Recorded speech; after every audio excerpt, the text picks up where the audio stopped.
and welcome to LawSikho's thorough newspaper analysis for the 31st of May 2023.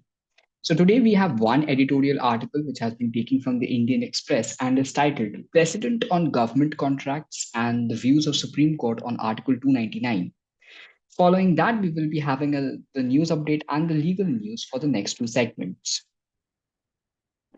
Now, for today's article, that is Precedent on Government Contract, SC on Article 299, it arises out of a recent Apex Court decision where the Supreme Court held that the government, when entering into a contract in the name of the president, cannot claim immunity from legal provisions of the contract under Article 299.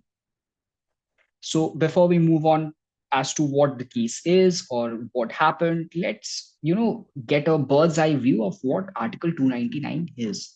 So Article 299 provides that all contracts which are entered into, let's say, by the state government or the central government, because they were exercising their executive powers.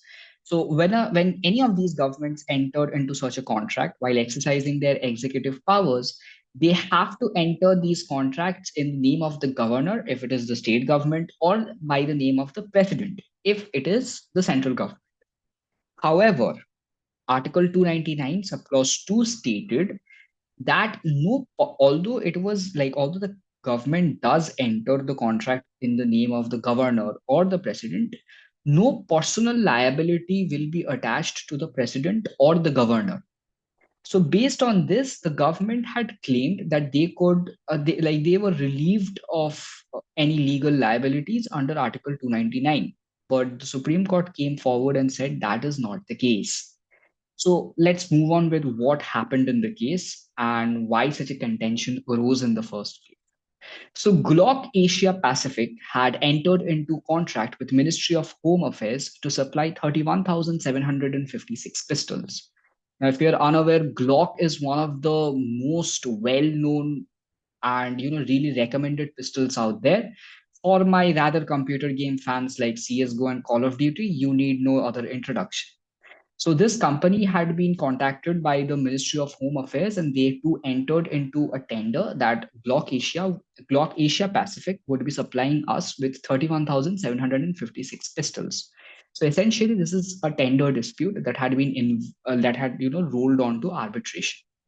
Now, the government invoked a performance bank guarantee from Glock, while Glock Asia Pacific, because of this, decided to invoke arbitration. And in doing so, they went on to nominate a retired Delhi High Court judge as the sole arbitrator of this arbitration tribunal, my bad. So now when this process had happened, the government came forward and the Ministry of Home Affairs stated that this entire arbitral tribunal was invalid because according to a particular clause in that tender, it was a law officer who would be appointed by the Ministry of Home Affairs as the single arbitrator in case the parties felt that they needed to approach a particular dispute to arbitration. Now, immediately, Glock Asia Pacific came forward and they raised concerns over appointing a government employee as a sole arbitrator when the case was against the Ministry of Home Affairs. So essentially, the arbitrator would be an employee of the party.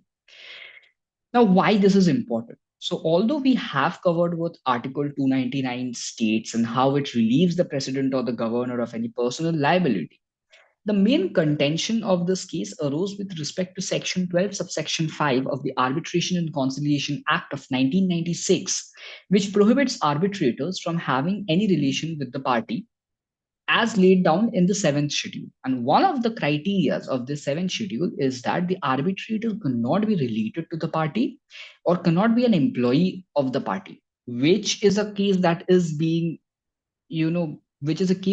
satisfied here, because if the MHA went forward and it nominated a law officer as the arbitrator, they would directly be an employee of the party. Now, the Supreme Court did recognize this clause and thus invalidated the government's claims. The court also stated that the provision regarding personal liability or the entirety of Article 299 as a whole only talks about a formality that the government has to comply by when entering into a contract. However, all other laws regarding this contract would be based on the substantial laws of the land, and the liability arising out of this contract would also be governed by the same. So, with this, we move on to the news updates for today. In a very proud moment for us, CAG GC Murmu has been re elected as the External Auditor of WHO. So, the Comptroller and Auditor General of India, Girish Chandra Murmu, has been re elected as the External Auditor for the World Health Organization for a period of 4 years, that is 2024 to 27. He has been holding this position from 2019, with his term about to end in 2023. He was re-elected in the 76th World Health Assembly, and his reappointment is a recognition of the country's standing amongst the international community. Secondly, we have Indian firm gets approval for second hydropower project in Nepal. Nepal decided to grant permission to India's state-owned company Sutlej Jal Vidyut Nigam Limited for the development of a second hydropower project in the country. Notably, Sutlej Jal Vidyut Nigam Limited is already working on the 900 megawatt Arun 3 hydroelectric project, a run-of-river project which is located on the Arun River in East Nepal and is set to be completed by the year 2024.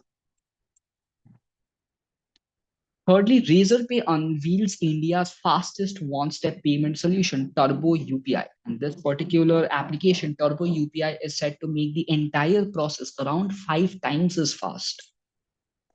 Now, Razorpay has launched Turbo UPI, which is a fintech unicorn, is India's fastest one-step UPI payment solution.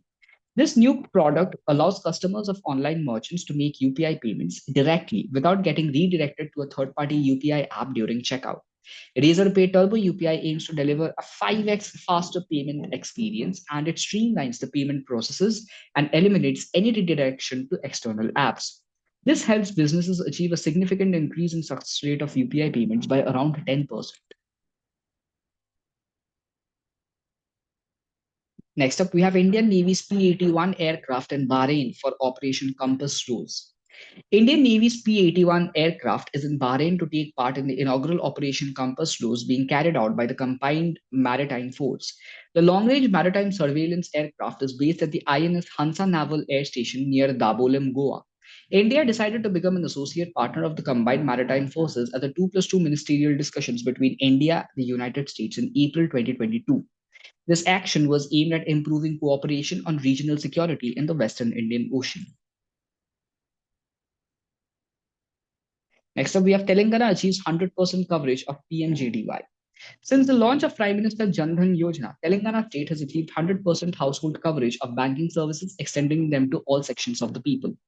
As per Social Security Administration survey, the state has achieved 100% coverage, and the benefits of 135 welfare schemes and programs under 20 departments are credited to these zero balance accounts of the beneficiaries.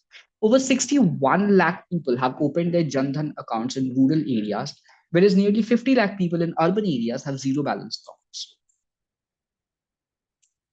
Following that, we have Digi-kaksha, which is Arunachal Pradesh's first smart government tool. So the Digi-kaksha has a 4K HD interactive Android teaching board, which will revolutionize teaching and learning pedagogy. The project was inaugurated at the upper primary school in NTC Devamali to overhaul the education system and bridge the gap between education and technology. Based on the CBSE curriculum, the smart school shall have preloaded learning content. Phonetics and animated real-life videos shall be used to empower children. For the international news segment today, we have China sends its first civilian to space. The three Shenzhou 16 astronauts blasted off from the Jiuquan Satellite Launch Center in the desert of China's Guangzhou province, headed from the Tiangong space station orbiting Earth. Among the Shenzhou 16 crew, Gui, a professor at China's prestigious aeronautics institution Bonghang University, who pursued his postdoctoral studies in Canada, is the first Chinese civilian to be on a spaceflight. All other astronauts have been members of China's People's Liberation Army. For the legal updates of the day, we have fact that who accused has not surrendered cannot be a ground to deny bail.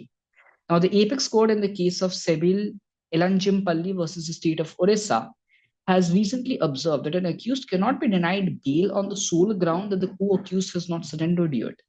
This decision also came in light of the fact that the accused had already been under custody for 2 years and 11 months, and he had been booked under the NDPS Act. Secondly, we have women cannot be forced to choose between right to education and reproductive autonomy.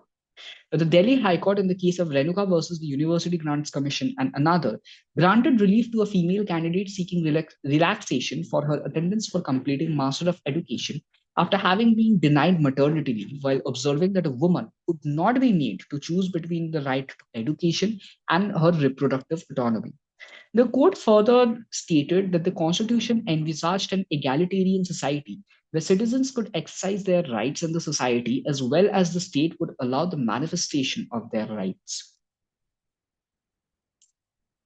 So, this was all for today. For free study materials and TNA PDF slides, please join our Telegram channel, the link of which you can find in the description given below, or you can always scan the barcode that is given on your screen.